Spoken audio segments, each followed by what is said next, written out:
आगे की स्लाइड की ओर चलते हैं। ये थोड़ी अलग स्लाइड है और इसका सिग्निफिकेंस मैं आपको बताना चाहूँगी। जॉनसन ओ'कॉनर ने प्राकृतिक प्रतिभाओं के बारे में बात की है, जिसका अर्थ है नेचुरल एप्टीट्यूड्स। कुछ शब्द आपके सामने हैं।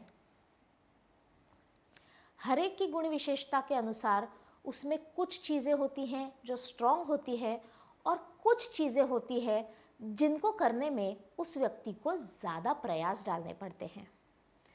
तो हम सबके लिए ज़रूरी है हम अपनी नेचुरल एप्टीट्यूड खोजें और एक बार हमें कॉन्फिडेंस आ जाए कि हाँ, इस चीज़ की एप्टीट्यूड मुझ में अंदर से है, अंदरूनी है। अगर हमारे करियर चॉइस लेते वक्त हम इस बात का ध्यान रखें तो वो हमें सफलता की ओर जाने में बहुत ज़्यादा मदद करता है।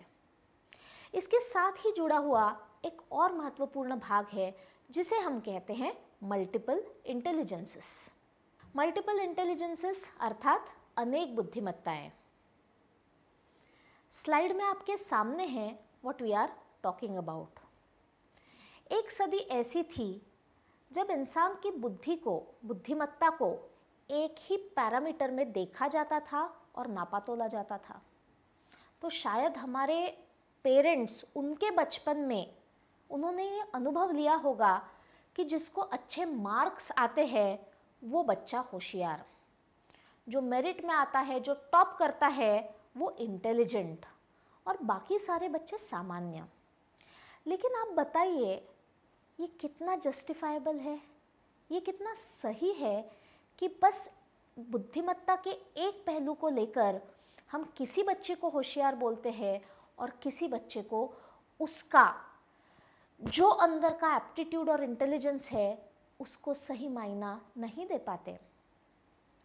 हॉवर्ड गार्डनर ने हमारे सामने ये थियोरी रखी मल्टीपल इंटेलिजेंसेस के बारे में, जो हमें बताती है कि इंसान की बुद्धिमत्ता सिर्फ एक वर्ग में सीमित नहीं होती है, उसकी कई सारे वर्ग या क्षेत्र हो सकते हैं। स्लाइड पे जो आप देख रहे हैं, आप अगर उनके साथ कुछ पर्सनालिटीज एसोसिएट करें तो आपको समझ जाएगा कि हम क्या बात कर रहे हैं।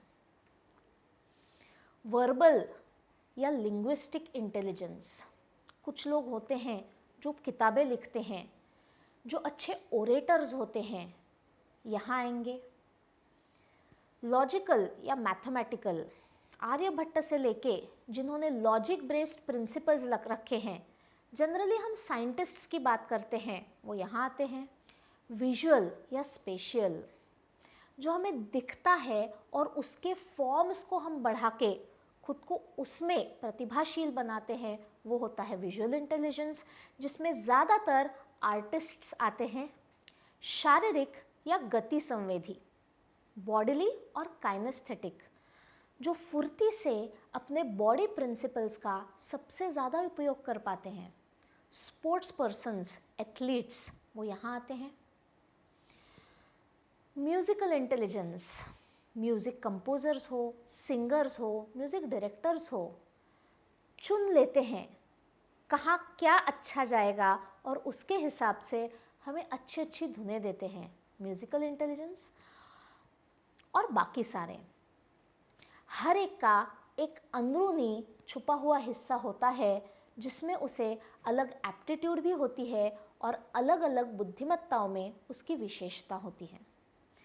मुझे बताइए क्या होता अगर सचिन तेंदुलकर के माँ बाप उन्हें फोर्स करते कि आपको म्यूज़िक में करियर करना है, या AR रहमान के माता पिता उनके पीछे पड़ जाते कि तुझे साइंस में अच्छे गुण लाकर कंप्यूटर इंजीनियर बनना है।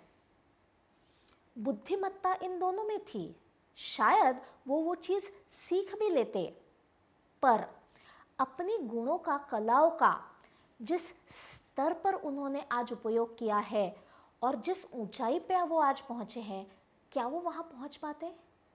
तो ये बहुत ज़रूरी है कि कम उम्र में जब हम होते हैं, विद्यार्थी दशा में जब हम होते हैं, तभी हम इस बात का अवेयरनेस रखें, जागरूकता रखें कि मुझ में कौन सी एप्टीट्यूड्स अच्छी है, मुझ में कौन से इंटेलिजेंसेस, कौन सी बुद्धिमत्ता सबसे ज़्यादा भारी है, उसके हिसाब से हम आगे अपने करियर का चॉइस करें। अगर मल्टीपल इंटेलिजेंस का ये कॉन्सेप्ट आपको ठीक तरह से समझा हो और भा गया हो तो एक छोटी सी एक्टिविटी करते हैं मल्टीपल इंटेलिजेंसेस पे। पहला प्रश्न लेते हैं। जो स्लाइड आपके सामने है उनमें से कौन से 3 इंटेलिजेंसेस है जिनके साथ आप खुद को सबसे ज़्यादा आइडेंटिफाई कर पाते हो। दूसरा प्रश्न लेते हैं। आपके जीवन के कुछ अनुभव अगर आप याद कर पाए, चाहे वो घर में हो, स्कूल में हो या चाहे और कहीं, जिसमें आपने अनुभव लिया है कि यहाँ ये मेरा सर्वोत्तम या सबसे श्रेष्ठ इंटेलिजेंस हो सकता है। तीसरा प्रश्न, कोई ऐसी घटना याद करिए जहाँ पे आपने अपना सर्वोत्तम इंटेलिजेंस प्रॉब्लम सॉल्विंग के लिए यूज़ किया हो। अर्थात आप किसी डिफ़िकल्ट सिचुएशन में हैं, किसी क्राइसिस सिचुएशन में हैं और वहाँ आपके उस इंटेलिजेंस ने आपको मदद की हो। जैसे जैसे आपने ये सभी प्रश्नों के जवाब लिखे, आशा करती हूँ कि आपको खुद के बारे में ज़्यादा जानकारी मिलना आसान हो गया हो। आप ज़्यादा जागरूक हो गए हो कि कौन से इंटेलिजेंसेस आप में ज़्यादा है, कौन से इंटेलिजेंसेस है जिनका यूज़ आपने ज़्यादा किया है और आगे करियर चुनते वक्त आपको इसका फ़ायदा हो।